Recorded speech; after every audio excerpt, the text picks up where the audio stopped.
네. 중간에 좀 한번 빡칠 것 같아요. 제가 일단 아빠 입장이라면 같아요. 아니 근데 연결 얘기 왜 하는데 폭식이로 연결시킨다고? 이거 작가가 이렇게 쓰면 걔 막장이지.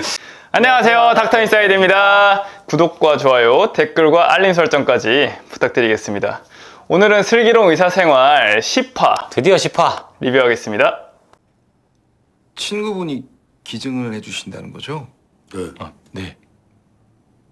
가족 간의 기증이 아니기 때문에 그 순수성을 증명하는데 그 승인 절차가 까다로워서 시간이 꽤 걸릴 겁니다. 일주일 안으로 준비하셔야 할 서류들입니다. 넌 몇 갠데? 12개. 두 분이 실제로 친했다는 증거가 필요합니다. 당연히 서로의 결혼식, 돌잔치에 가셨겠죠. 그렇죠. 그때 참석했다는 영상이나 사진이 필요합니다. 유레카! 수혜자 부인분이 찍은 휴대폰 사진이 있었습니다. 결혼식 참석한 친척들도 확인해줬고요. 교수님, 밥 살게요.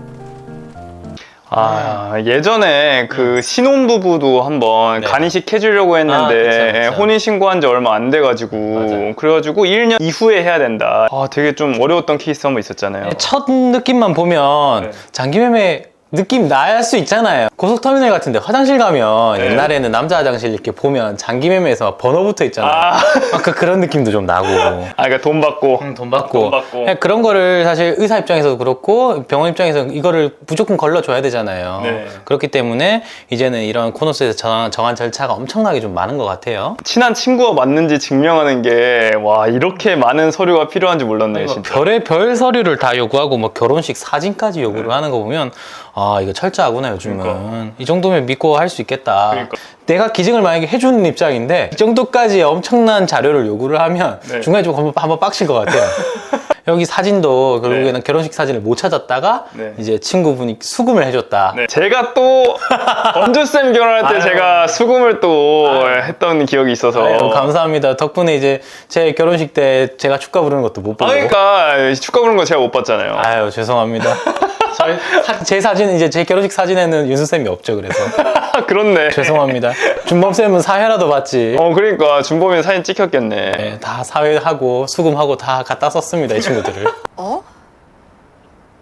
파혼이라니.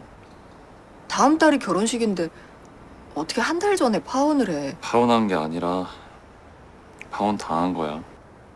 우리 집 얘기 털어놨을 때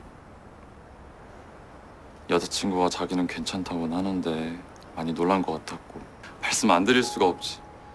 결혼식이 코앞인데 시아버지 될 사람이 못 온다고 하니까 그래서 다 말씀드렸대.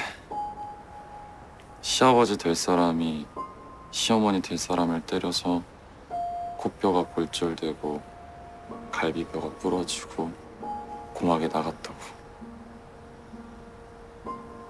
그래서 지금 깜빵에 있다고.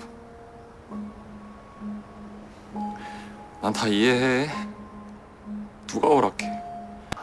이게 결국 가정폭력에 의한 게 맞았네요. 네, 이제 예상은 다 했고 결혼 이제 한 달 남겨놓고 집안 얘기를 어쩔 수 없이 이렇게 털어놓게 됐는데 네. 그 말을 그때 들으면 사실 여자친구네 집에서는 당연히 이게 황당하고 뭐 뭔가 약간 계약을 위반한 것 같고 그런 느낌이 날 수 있잖아요. 당연히 안 좋게 볼 수 있고 파혼을 할 수 있는 상황도 될 수 있을 것 같아요. 그리고 가을이가 이런 식으로 파혼을 당하는 걸 보고 나니 네. 겨울이도 안정원 선생님한테 이걸 얘기하기가 무섭죠. 그러니까요. 저 같아도 무서울 것 같아요. 같은 식으로 헤어질 수 있으니까. 그리고 이런 걸 공개를 했을 때 상대방이 헤어지자고 해도 상대방을 무조건 탓할 수도 없는 상태잖아요. 건주쌤은 만약에 이런 같은 상황이면은 얘기를 할 것 같아요? 이거는 저뿐만 아니라도 누구라도 이렇게 해야 되는 게 맞다고 생각해요. 내가 내 가정을 바꿀 수는 없잖아요. 그쵸. 그렇기 때문에 이런 상황을 갖고 있을 때 적어도 결혼 얘기를 진지하게 하기 전에, 적어도 상견례 전에는 얘기를 해야 된다. 저도 같은 생각이에요. 그게 네. 상도덕이다. 그러니까 결혼하자는 얘기 전에 꺼냈어야 되는 게 맞다. 상황은 안타깝지만 타이밍에 대한 게 조금 마음에 조금 걸리고 안 그래도 어제 첫째랑 한바탕 하고서 하루 종일 우울했는데 그냥 왜? 한국 들어온다고 좋아하더니? 개원한대 친구들하고 공동대표로 개원할 건데 그냥 대놓고 돈 달래 보태달라도 하냐. 나중에 자기 줄 돈 지금 달라고 또 얘기하더라. 싫다고 그냥 단칼에 자르긴 했는데 밤새 잠이 안 오더라.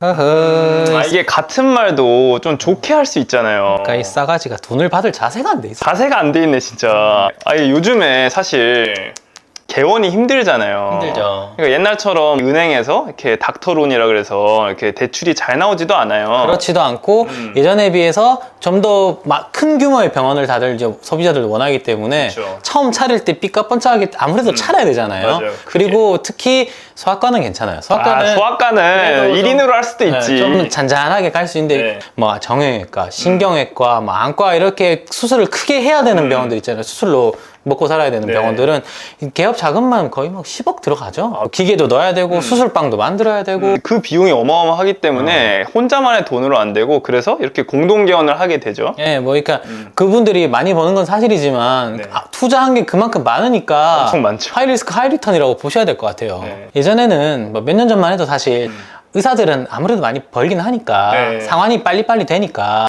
한꺼번에 많이 빌려줘도 금방 갚겠구나라고 해서 특히 개업 자금으로는 많이 빌려줬던 그런 것들이 좀 관습처럼 있었는데요. 요즘에 뭐 부동산이다 뭐다 때려잡는다고 그냥 그러니까. 같이 다 묶여가지고 다 요새는 대출이 막 다 잘려가지고 이 돈 갖고 집 사는 것도 아닌데 그냥 다 잘려버렸죠. 그래서 요새는 내가 내 돈을 갖고 있지 않으면 개업하기도 힘들고 옛날에는 페이닥터라고 해서 저희가 전문의 따고 나면 이제 한 1, 2년 정도 일 배우고 네. 그 노하우 가지고 바로 개업을 했잖아요. 네. 근데 그 시기가 점점 길어지는 느낌이에요. 그렇죠. 본인의 돈을 많이 쌓아놔야 그 다음에 개원할 수 있는 그런 시대가 된 것 같습니다. 네. 결혼 초엔 제가 공부하느라 와이프 혼자 벌면서 양쪽 집에 용돈도 보내드리고 하니까 엄청 빠듯하더라고요. 그래서 결혼 초반엔 당분간 아이 갖지 말자고 했죠. 결혼하고 5년 정도 됐을 때 이제 갖자 해서 가지려고 했는데 이게 또 막상 가지려고 하니까 잘 안 생기더라고요. 우리 부부 노력 많이 했어요. 와이프가 스트레스 많이 받았죠. 그러다 작년 와이프가 40번째 생일날 천명했어요. 아기 안 갖겠다고. 전 좋다고 했죠. 아기가 있는 삶을 꿈꾸긴 했는데 와이프가 힘든 건 전 또 싫거든요. 이게 애가 생기려고 맘먹고 하면 힘든가 봐요. 딩크족이죠. 딩크족. 딩크는 딩크인데 아예 처음부터 우리 딩크 하자라고 했던 게 아니고 좀 여러 번 시도를 하고 실패를 하고 마음고생을 하다가 이제 자의반 타의반으로 딩크를 좀 한 상태잖아요. 네. 이렇게 딩크를 선택하시는 분들도 요새는 많은 것 같아요. 요즘에 결혼하는 나이대가 점점 올라가고 있잖아요. 근데 이러다 보니까 이 난임 부부들이 상당히 많이 있어요. 이런 난임 클리닉을 방문하셔서 병원의 도움을 받아보시는 것도 난임을 해결하는 데 도움이 될 것 같습니다. 요즘에는 워낙 또 잘 돼 있고 하니까요. 이 임신이라고요? 아기가 이렇게 움직이고 있습니다. 이쪽이 머리고 이쪽이 몸통이에요. 저 몇 달 전부터 가슴 쪽에서 뭐가 좀 만져지는 것 같아서요. 조직 검사 결과가 나왔는데요. 유방암 2기로 생각됩니다. 3cm 정도고 림프절에도 전이가 된 상태예요.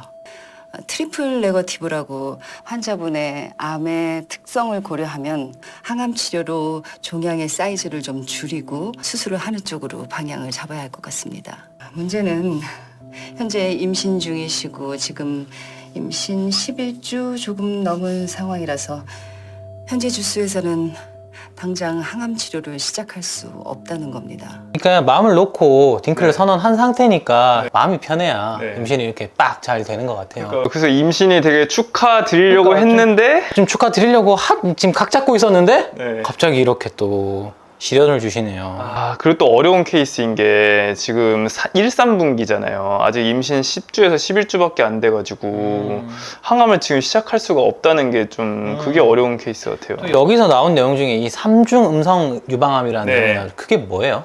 그게 에스트로겐 리셉터, 그다음에 프로게스테론 리셉터, 그다음에 HER2 이 세 가지가 모두 다 네거티브인 암인데 그러니까 뭐 앞에 두 개는 여성 호르몬 관련인 것 같고 헐투는 뭐 유방암 특징적인 유전자 프로틴이고 그런 건데 이 세 가지가 다 음성이라고 그러면 뭐 좋은 거 아니에요? 타겟으로 하는 거예요, 이게 보통. 에스트로겐 리셉터 타겟으로 해가지고 타목시펜이라는 약을 쓸 수가 있고, 네. 그다음에 헐투 표적으로 해서 표적 항암제를 쓸 수가 있는데 이 트리플 네거티브 브레스트 캔서 같은 경우에는 이걸 쓸 수가 없으니까. 이 암에 대한 특징이 없어서 특징에 맞게끔 약을 써줄 수가 없는 거군요. 네, 그래서 약간 예후가 다른 유방암에 비해서 약간 안 좋다고 되어 있어요. 또 이런 암을 끄집어 오셔가지고 네. 또 타이밍 자체도 임신 10주, 11주니까 네. 저희가 보통 10주를 임신 기간으로 보잖아요. 네. 그래서 3등분을 해서 보는데 보통 임신 14주까지를 1, 3분기, 28주까지를 2, 3분기, 그 뒤에 3, 3분기 이렇게 네, 이렇게 그렇죠. 세 등분을 하는데 2, 3분기나 3, 3분기 때는 골격이랑 외형은 다 갖춰진 상태에서 덩치가 커지는 거예요. 쉽게 말하면 네. 몸무게가 막 확 늘고 이런 식인데 이미 뭐 여기서도 나오지만 10주, 11주만 돼도 팔, 다리 이렇게 다 보여주잖아요. 네. 그래서 14주까지는 이런 모든 몸의 중요 기관들이 형성이 실제로 되는 단계이기 때문에 1, 2, 3, 3분기 다 중요하지만 굳이 한 순간을 뽑자면 1, 3분기가 제일 중요하단 말이에요. 모든 장기가 형성이 되는 그렇죠. 시기니까. 이때 뭐가 잘못되면 기형이 와버리거나 아니면 아기가 이제 알아서 이렇게 사산이 되거나 이런 식으로 된단 말이에요. 그렇기 때문에 이 상태에서 뭔가 항암 치료 같은 센 약을 쓰고 이런 것들은 사실 말이 안 되고 그렇기 때문에 최소한 14주는 넘기고 네. 쓰자라는 얘기를 하시는데 이 타이밍도 참 얄궂게 꺼내놓으신 것 같아요. 그러니까요. 만약 임신 유지를 선택하신다면 항암 치료는 딜레이가 되는 겁니다. 빨리 치료받기 위해서는 임신 종결을 선택하실 수도 있어요. 두 분이 결정을 하셔야 할 것 같은데. 아기 포기할게요, 교수님. 고민해보고 말씀드려도 되죠? 그럼요. 와이프가 간절하게 부탁해서 임신 유지하기로 했습니다. 근데 교수님, 저 항암 치료는 받지 않겠습니다. 저는 죽어도 좋아요. 아기만 건강하게 나오게 해주세요. 아기랑 엄마랑 다 건강해야지. 아기만 건강하면 어떡해요? 지금 심각한 상황이라면 저나 유방외과에서 이런 선택지 드리지도 않았을 겁니다. 지금은 선택을 할 수 있어요. 그럼 건주쌤은 만약에 이 상황이면은 어떻게 하실 거예요? 뭐 굉장히 고민을 많이 했는데 선택지를 주시잖아요. 네. 지금 당장 임신 종결을 하고 지금 치료를 들어가느냐 또는 2, 3주 동안 기다렸다가 항암 치료를 들어가면서 애도 살리느냐 그런 상태인데 전자 후자가 선택지를 주신 거는 사실 둘 다 어느 정도 할만하기 때문에 선택지를 네. 주신 거고 사실 말도 안 되는 거면 의사들이 선택지를 주지도 않죠. 그러니까 고를만 하니까 주시는 거긴 한데 제가 일단 아빠 입장이라면 무조건 엄마부터 살릴 것 같아요. 무조건 엄마 와이프가 먼저 첫 번째고 아기는 다음에 또 가지면 되지 말을 하겠지만 여기서는 사실 40 넘어서 얻은 되게 귀한 자식이니까 또 이걸 엄마 입장에서는 섣불리 버리기가 힘들잖아요. 하지만 아빠 입장에서는 어쨌거나 도자 선생님과 똑같은 결정을 할 것 같아요. 사실 2, 3주 동안 기다려서 암이 안 퍼지리라는 보장이 없잖아요. 네, 맞아요. 윤수쌤은 어떻게 생각하세요? 저도 이게 기수가 조금 문제인 것 같은 게 만약에 크기가 뭐 한 1cm 뭐 이 정도의 암이었으면 저는 그냥 충분히 치료를 다 받으면서 아이를 낳게끔 할 것 같아요. 그렇죠. 근데 지금 여기서 준 케이스는 크기가 일단 3cm고 커. 실을 림프노드라고 해서 이미 림프절 전이까지 된 상태예요. 그러니까요. 그러면 이 상태면 혈행 전이를 해서 다른 데로 바로 갈 수도 있는 상태거든요. 맞아요. 그래서 이 3주의 시간 동안 이게 전이가 될 가능성도 충분히 있는 거고 그걸 배제를 못 하잖아요. 네. 그래서 만약에 이걸 끌어가지고 어떻게 애를 출산도 하고 뭐 치료를 했는데 이게 나중에 진짜 디스턴트 메타가 돼 있으면 그건 제가 되게 약간 후회할 것 같거든요. 너무 그 장면이 제일 후회가 되는 장면일 것 같아요. 차라리 애를 선택하느냐 이 장면을 선택하냐 했을 때는 차라리 아기를 포기하고 엄마를 살리는 게 무조건 맞는 것 같아요. 아빠 입장에서는 이게 둘이 같은 생각이고 세상에 어느 아빠들도 이런 선택을 먼저 할 것 같은데 엄마는 그게 아닌가 봐요. 너무 나쁘게 주셨다 케이스. 너무 어려운 케이스를 줬어. 그냥 일기해서 그냥 탁똑 떼내고 그거 하시지 그죠? 그러니까 우리 오늘 숙소까지 무사히 갈 수 있겠지? 가는 중간에 한 명도 콜 안 받을 확률이 얼마나 될까 해서. 바이탈이랑 숨 쉬는 건? 빨리 오셔야 될 것 같습니다. 지금 바로 갈게요. 알았어, 지금 바로 갈게. 딸내미가 하도 바꿔라 그래가지고 딸내미가 큰 돈 보내줘가지고 다음 달부터 공사 들어갑니다. 아니 뭐 우리 딸 서울에 큰 병원에서 지금 여보, 주책이야. 이 집 도처에 추민환 선생 사진이 있어. 야, 불어. 빨리 와서 먹어. 놀라운 인연이다. 리모컨 좀 줘봐. 왜? 나 신서유기 볼 거야. 골프 볼 건데.